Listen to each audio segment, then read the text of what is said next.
Stop the world! I want to get off. All right, in New Jersey, I lived on Fisher Place in North Arlington. If you look across from my backyard, you'll see some buildings, and behind that is the Passaic River. It was a very shallow river at one time, considered the most beautiful river uh, east of the Mississippi. Now it's the most polluted river.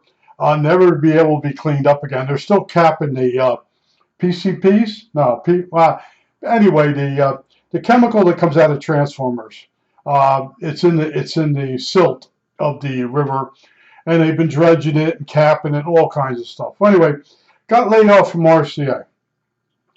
So my first day without a job, I go into the kitchen and I'm running the water from the tap and I'm drinking. I'm looking out the window, and out there I see a tugboat with an oil barge in front of it.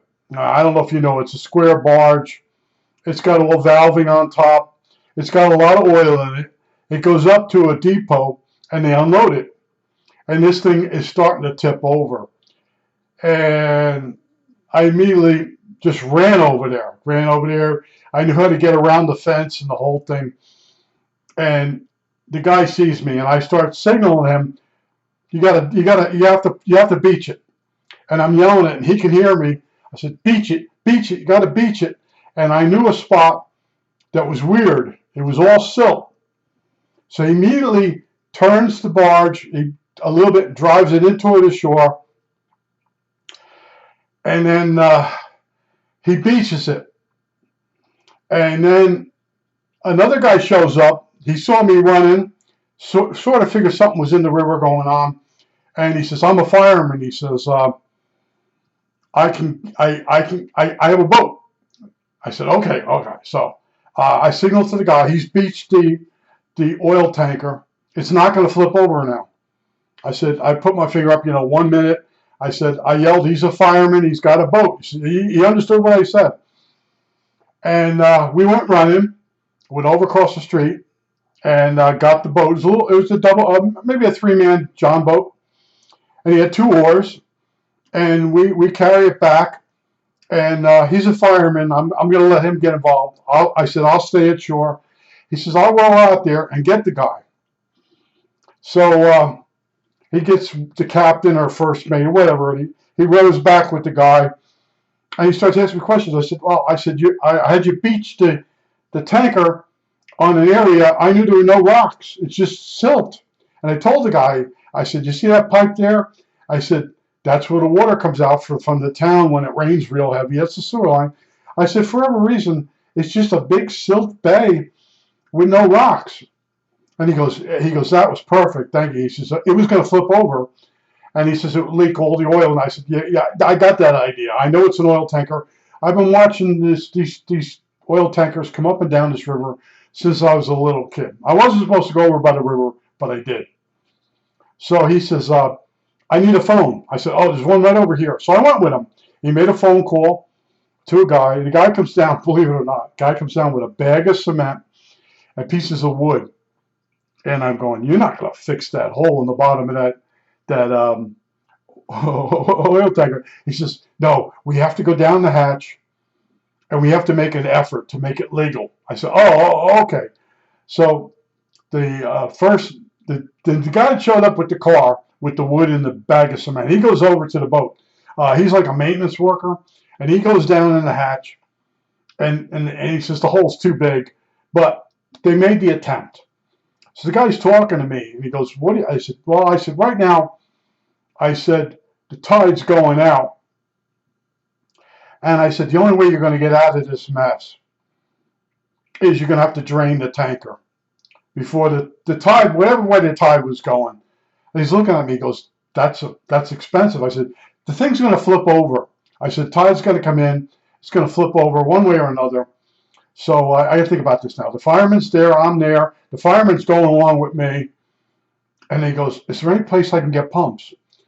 And I said, "Okay." I said, four buildings down is, I got to remember the name of it. It's Homelite. I said, Homelite makes chainsaws, but they also make pumps. So he has a guy make a radio call from the the tugboat, and another tugboat's coming. So we go running down to Homelite, and we start carrying pumps out to the bridge. And I'm like, I ain't stepping over that bridge with no freaking pump. So up comes this tugboat, and he goes, watch this. And they have hydraulics, and they hit the button, and the top of this tugboat goes down, and he goes under the bridge, and he sort of anchors. And then all I had to do was hand the pumps over the railing of the bridge. The bridge is different now. Well, anyway, it was the old cantilever bridge. We hand all these pumps, and the gasoline. Homelite jumped in. They got gas cans.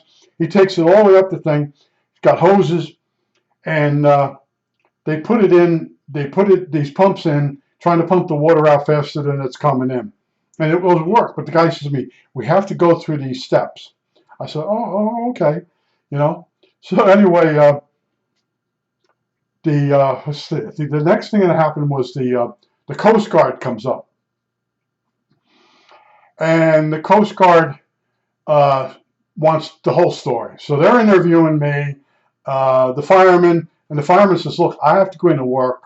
He's a volunteer fireman. "I have to go into work, but I can come back later and get the boat." I said, "All right." I said, "I'll stay until you come back and get the boat." He says, "You're in charge of the boat." I said, "All right, I'll do the best I can." So, because you got these people running around claiming they have more authority than I have, but he told me, "You're in charge of the boat." So he leaves. And the Coast Guard comes up, and the guy goes out, he rows out, he brings them in. Of course, they're now interviewing me separate from what was called the captain of the boat. "We have to do this. What did you see?" So I tell them the whole story. I said, "I'm drinking water," and I point to my house. I said, "I looked out of the kitchen window, and I saw this oil tanker starting to list. It's going to flip." He goes, "You're kidding." I said, No. I ran across the street. I lived there. I ran across the street. And I know where this big beach thing is, where he could beach it, and it wouldn't flip. Guy's looking at me. I don't know. How do I know this? I don't know. This is just shit that's come to me. You see the oil tanker? You see it's beached? Yeah. It's on a sandy a beachhead. I don't know. It just happened to be there. I knew it was there. I've been playing on this river since I was a kid. It didn't flip over, did it? It's not leaking any oil, is it? No. I said, you need someone to come up here with another tanker and pump the oil off. Well, look, that's what you need to do. I said, this tide comes in and out. I think tide comes in and out twice a day. I said, right now it's going out. The tanker's sitting real nice on the bottom. You can see what I was talking about. It's real smooth. And then he starts telling me stuff. Well, when we come up the river, we have sonar under this boat that can't flip over. It's a Coast Guard boat that can't flip over even in high seas. And he's explaining the boat, and he says, we could see cars down there. I said, yeah, down the highway, people steal cars and then they drop them in the river. And this tanker came up, the tide was a little low, and it hit the car under the water. I said it took the bottom of the boat off, or the oil tanker, and he started sinking. I came out, I told him to beach it here. I said, you got to get somebody here to pump the oil off. And there's all these people interviewing me. And I'm telling them the truth. I said, look, well, how do you know that? Do you see it flipping over? No, that's the best I can do for you. That was my idea. The captain went right along with it. Tell me where I can beach this thing. It was going to flip in the middle of the channel. That river there has been pinched off and dredged so it can do tankers. It was a beautiful river on time. They totally destroyed it. I know the whole story about the river. I had all the old people explain to me how they used to go fishing in there and how they used to swim in there. My mother used to swim there. All along, there were beaches where the people in the neighborhood would come out and swim in the river. And it's tidal. It goes to Newark Bay. If you look it all up, you'll see it's called Passaic River. I think Passaic is an Indian name. Anyway, I said, that's the best I could do. What do you want from me? I don't get paid. I'm doing what I think is right. The captain went along with me. It's not flipping over. All you have to do is bring another tanker up alongside it and pump it off, and before the tide comes back in. And they're like, look, I don't care how much it costs. If that flips over, it's going to be a bigger bill than what it's going to cost you to have tanker. So anyway, the fire department's starting to show up.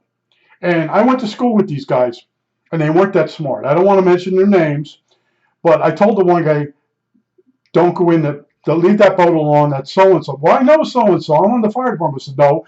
He left me, says, don't let anybody touch the boat. You're in charge of the boat. I'm in charge of the boat. I don't want you in that boat because I know you're from high school. You're a fuck-up. Well, anyway, the guy, I almost said his name, he gets in the boat, and instead of, you run it out a certain amount, and then you hop in it, he tries to push the boat out with the oar. And that's, if you've ever been around boats, you never used the oar. Snap, there went the oar. We only got one oar now. And the other people are like, how do I know that? I don't know. I was around a boat one time in a little stupid pond or something. Someone says, never use the oar for anything but rowing the boat. It'll snap. Well, now we got one oar. The guy told me, don't let anybody, I'm yelling at the guy, he's stupid. It's a screw up. I can tell you his name. I should tell you his name. So anyway, I'm sort of in charge. And no one wants accountability. Now the oar is broken. I'm responsible for the freaking oar. So, but the one guy told me, he goes, you want to come out and see the Coast Guard guy? You want to come out? I'll show you. I'll give you a tour of the coast of the ship that can't flip over. And I said, nah. I said, I'm not going in the military or anything like that. I got a high number. And I said, I'm a lot older than you think I am. And they were having these stories and stuff, and they're taking pictures. All right, in the paper the next day, they got my hand. And a whole different story. They made everything up. They made the guy that broke the oar the frickin' hero. Yeah, that's how it all went. I tell you, that's how my life is. So anyway, later in the night, the fireman comes back in, and I tell him who broke the oar, and I told him not to touch it.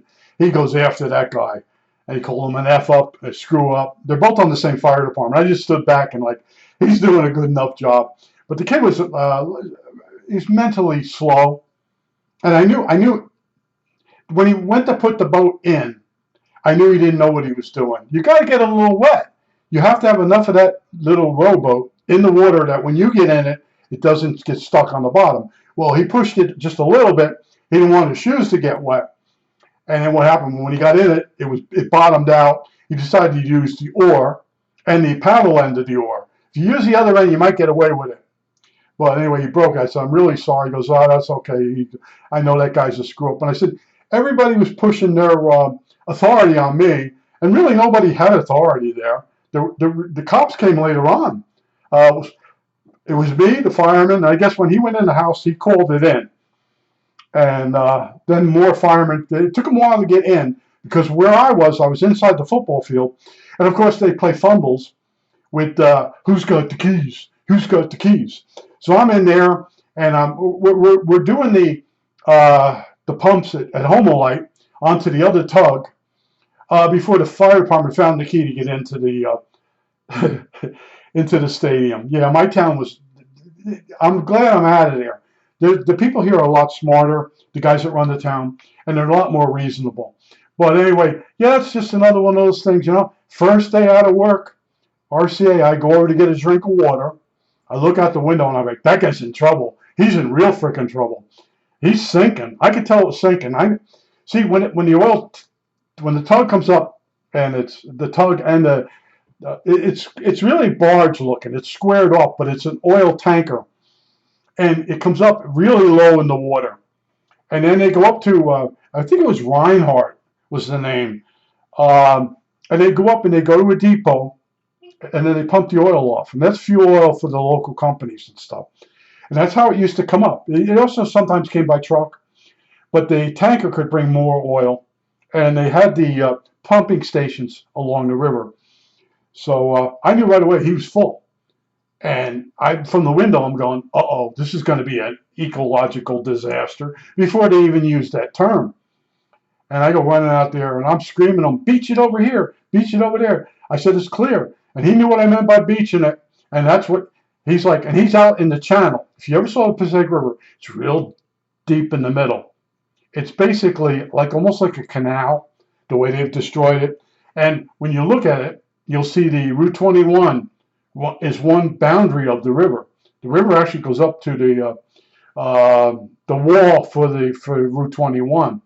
So he's in a deep channel. He's out there. He can hear me, and he's like, "What the hell?" Kid says, "Beach it." I'll beach it right where he says. He put it right in there, and where the beach was, whatever it was formed by, it was right behind the bleachers.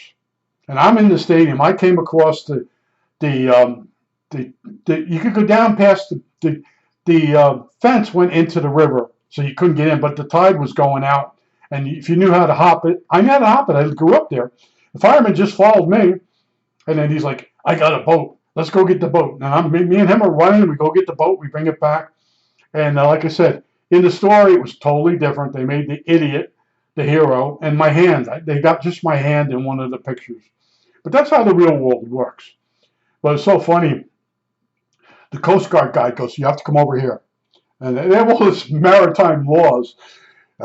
So exactly how did you show up here? And he's writing it all down. And he's like, he goes, "Well, how did you know it was sinking?" I'm saying, "Well, I've been watching these tankers come up and down, and that was going to flip." And he knew it was going to flip. And he knew that the guy hit a car because he came up in the Coast Guard boat that had sonar, and they saw there were a bunch of cars in the channel of the river. And the guy said to them when he was interviewed, "I hit something. I hit something. Took the bottom of the part of the bottom off of the tanker." And he says, "I know I was sinking."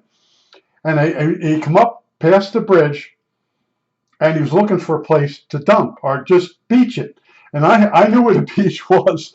And that's how I am. And I don't know, it's like, if you believe in God, God taught me this stuff so I can use it at a later time. I don't know. And the captain was like, "Well, I don't know what to do at this point.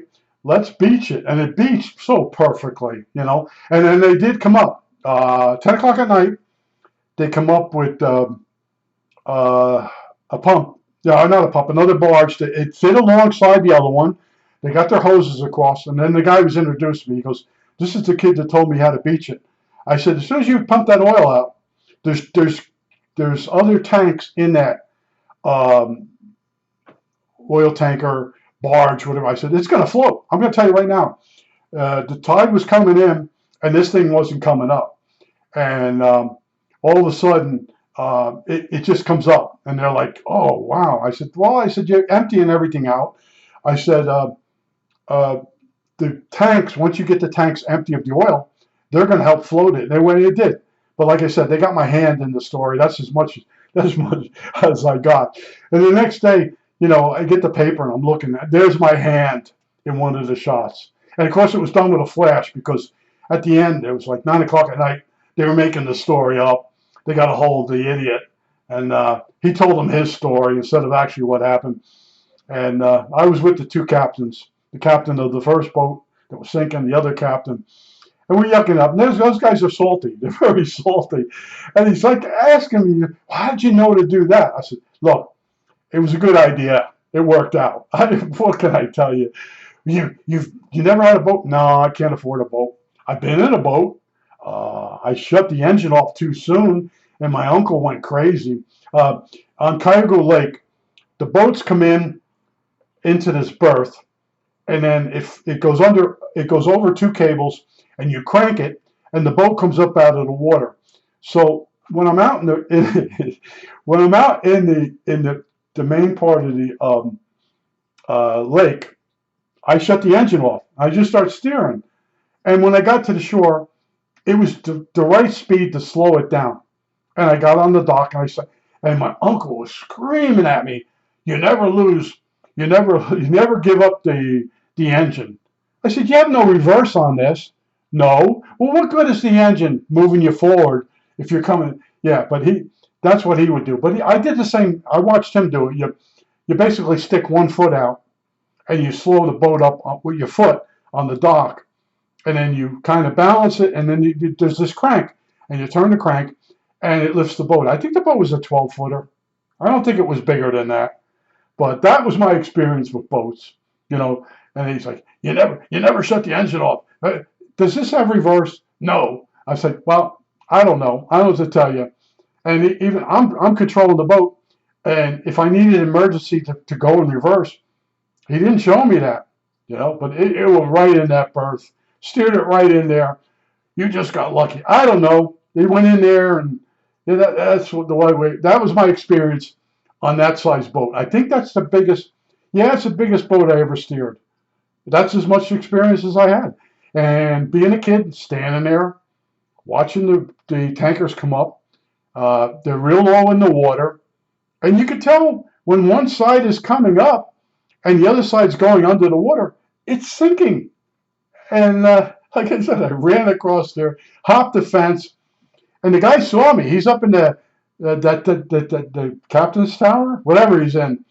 He's behind the steering wheel, and I'm like, beach it over here, beach it. And he hangs his head out, beach it right here. And I'm pointing, and he just turned it, aimed right for it, put it in.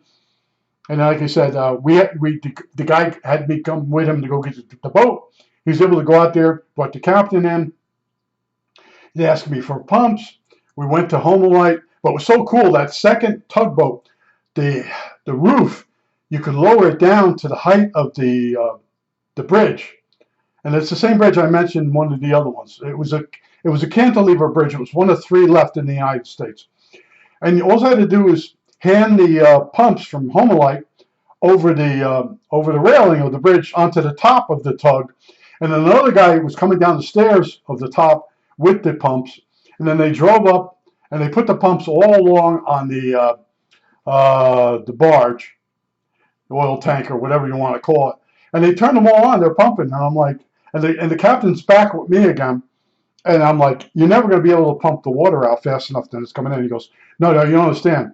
This is how it goes. You try to fix the hole. He goes, what I'm doing now is basically it has to be all written up that I tried. And I'm like, that boat ain't coming up anywhere until you get the oil out of it. He didn't want to hear that because he mentioned it'd be like $15,000 to have another. And they did. That's what they did at the end of the day. But it was so cool seeing that roof of that other tugboat go down, and then we loaded everything on top, and then they took off and they went. Actually, they came up with us, and then uh, would be the Sea Scouts. You see when you get older. But anyway, it wasn't the Navy. Maritime, I forgot the name. They come up, the Coast Guard. Coast Guard comes up, and they're all like, I'm filling out all this information. And they're like, hey, we'll take you over there and give you a tour of this boat. Where do you see this boat? I said, I ain't going out there. I ain't going out there. You know, the douchebag that broke the oar, he went out there. Then he comes back. And I said, you're supposed to be here as a fireman. You're volunteer fireman. You're supposed to be here. You're supposed to be taking a tour of the freaking boat. But of course, when they wrote it all up, he got the. I saw that right away. I'm like, yeah, that guy. He was an idiot in high school, and he continued to be an idiot. And I felt bad for the breaking the oar. I broke the oar because I didn't tell the guy to put it the f down, and he's mentally slow. And the fireman got into him. You know, didn't that guy tell you not to touch it? Didn't he? I was like, I don't have to get in on this. He's taking care of him. I think that's it. All right, that's it.